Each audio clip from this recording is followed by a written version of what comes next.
주식 투자를 하는 대부분의 사람들, 그러니까 98%의 사람들은 이 주식 투자 방법이 최선입니다. 안녕하세요. 똑똑하게 투자하는 법 똑투입니다. 이 영상은 저번 영상이랑 연결해서 보시면 되는 영상입니다. 그러니까 98%의 사람들을 위한 주식 투자 방법으로 패시브 적립 투자를 어떻게 해야 되는지 말씀드렸고, 거기에 대한 Q&A와 약간의 보강을 붙여서 이번 영상을 꾸려보려고 합니다.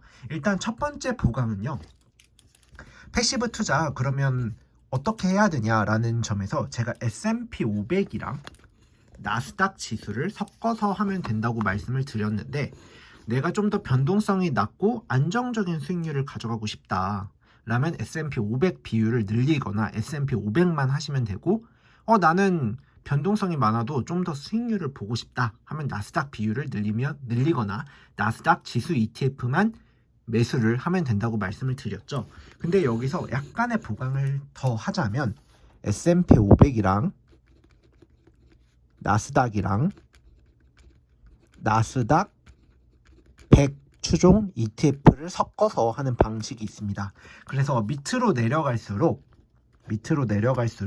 변동성은 올라가는데 장기적인 수익률은 역사적으로 봤을 때 좀 더 플러스인 경향이 있더라 정도로만 생각해 주시면 돼요. 그러면 요 세 개 차이가 뭐냐?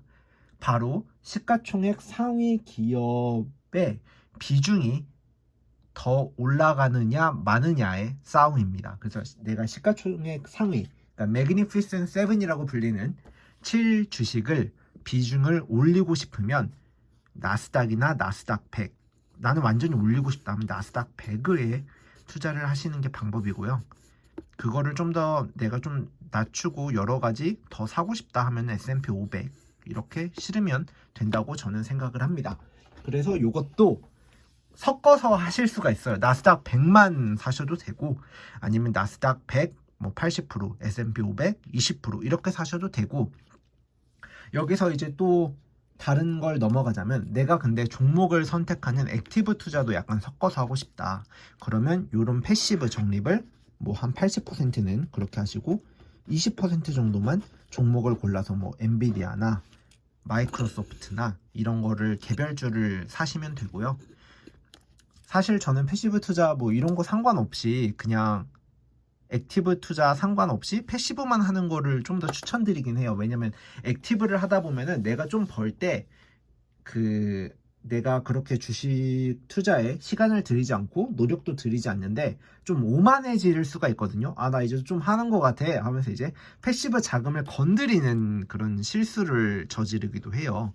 물론 내가 액티브 투자를 종목을 선별하는 능력이 너무나도 뛰어나고 내가 주식 투자를 타고났다 그러면 액티브 하는 게 맞죠. 근데 몇 번의 성공만으로 나 좀 하는 것 같은데 하고 패시브 자금을 건드리는 과오를 좀 저지를 수 있을 것 같아서 저는 어지간하면 패시브만 하는 걸 권해드리지만, 투자는 스스로 판단하고 스스로 책임지는 거니까 알아서 잘 하시면 됩니다. 일단 여기까지고, Q&A를 몇 개를 하자면, 첫 번째 태양광이나 그린 에너지 또는 전기차 이런 섹터 ETF는 어떤가요? 라고 물으실 수 있는데, 패시브 지수 적립식 투자는 이런 섹터 ETF를 전혀 하지 않습니다. 오히려 이런 섹터 ETF를 액티브 투자, 유사 액티브 투자로 생각을 하는 편이에요. 그래서 요 액티브 비중을 내가 20%로 넣을 건데 섹터 ETF를 담을래 하는 거는 괜찮은데, 패시브 적립식 투자를 섹터 ETF를 담을래, 이거는 애초에 섹터 ETF를 담는 순간 패시브 적립 투자가 아니게 됩니다. 그래서 섹터 ETF는 반도체 섹터 이런 거는 없앱니다. 이거를 액티브 투자로 생각을 하셔서 80%를 이런 지수 초중에 담고 20%를 반도체 ETF에 담는다. 이런 건 괜찮아요. 이게 첫 번째 Q&A였고, 두 번째 Q&A는 나는 약간 그런 시스템 리스크 이런 걸 보고 조금 주식이 비싸다고 생각할 때는 패시브 적립식 투자 자금을 현금으로 들고 있다가, 그러니까 한 두세 달 현금으로 들고 있다가 6달도 될 수 있겠죠. 현금으로 들고 있다가 나중에 좀 시스템 리스크가 완화되거나 지수가 많이 떨어지면 그 모아놨던 거를 사야지 이런 건 어떨까? 라고 질문을 주시는 분이 계세요. 저는 그거를 할 수 있다면 패시브 적립식 투자를 하면 안 된다고 생각을 합니다. 그리고 95%의 사람이 95에서 98%? 90에서 98%의 사람들은 그거를 할 수 있는 능력이 저는 부족하다고 생각을 하거든요. 여기에 반하시는 생각을 하시거나 나는 그게 된다 하시면 뭐 그렇게 하시면 됩니다. 제가 말릴 필요가 없죠. 왜냐면 투자는 스스로 판단하고 스스로 책임지는 거니까요. 그런데 제가 말씀드리는 패시브 적립 투자는 그런 걸 하는 게 아닙니다. 왜냐면 이 패시브 적립 투자를 하셔야 되는 분들은 주식 투자에 대한 그런 노력이나 시간 투자를 내가 할 수 없겠다. 그런데 은퇴를 위한 자금을 최대 수익률로 굴려보고 싶다.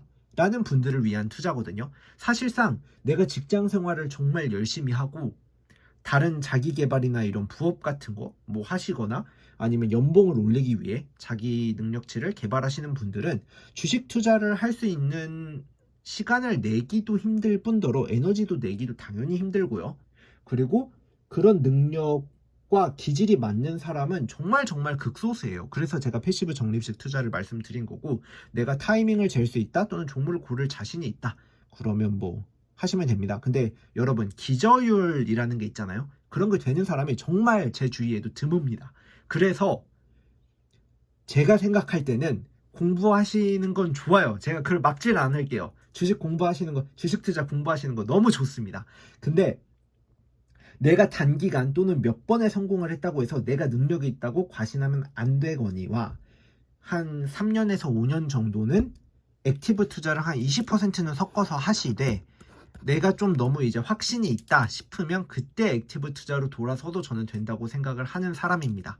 그래서 한 100% 패시브 적립식 투자를 하다가 액티브 비중을 20%, 뭐 30%, 40%, 50% 늘리면서 가는 거는 좋다. 근데 주식 투자한 지 뭐 1년, 2년도 안 되고서 나는 이제 가치 평가하는 방법도 알고요. 기업 섹터 주 관련하는 것도 알고 차트 보는 것도 알고 비즈니스 모델 분석하는 것도 알고 뭐 다 알아요. 저는 이제 좀 치는 것 같아요. 해서 액티브 투자로 바로 크게 넘어가는 거는 조금 기저율을 생각하면 실수일 확률이 매우 높다 정도로 정리를 해드리겠습니다. 그래서 요약을 다시 해드리자면 패시브 적립식 투자는 애초에 주식시장이 비싸냐 안 비싸냐 상관없이 매달 일정한 금액으로 이런 지수 추종 ETF를 사 모으는 것을 말합니다. 여기까지. 이제 더 질문이나 아니면 전 좀 다르게 생각하는데요 이런 거 있으시면 그 댓글을 달아주시면 제가 언젠가는 답변을 해드릴게요.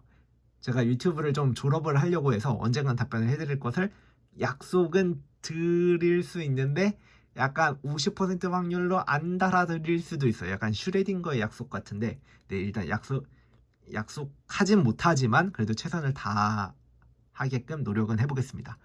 그래서 여기까지 뭐 궁금하신 거나 아니면 또 추가적인 다른 질문이 있으시다면 댓글 남겨주시면 되고요.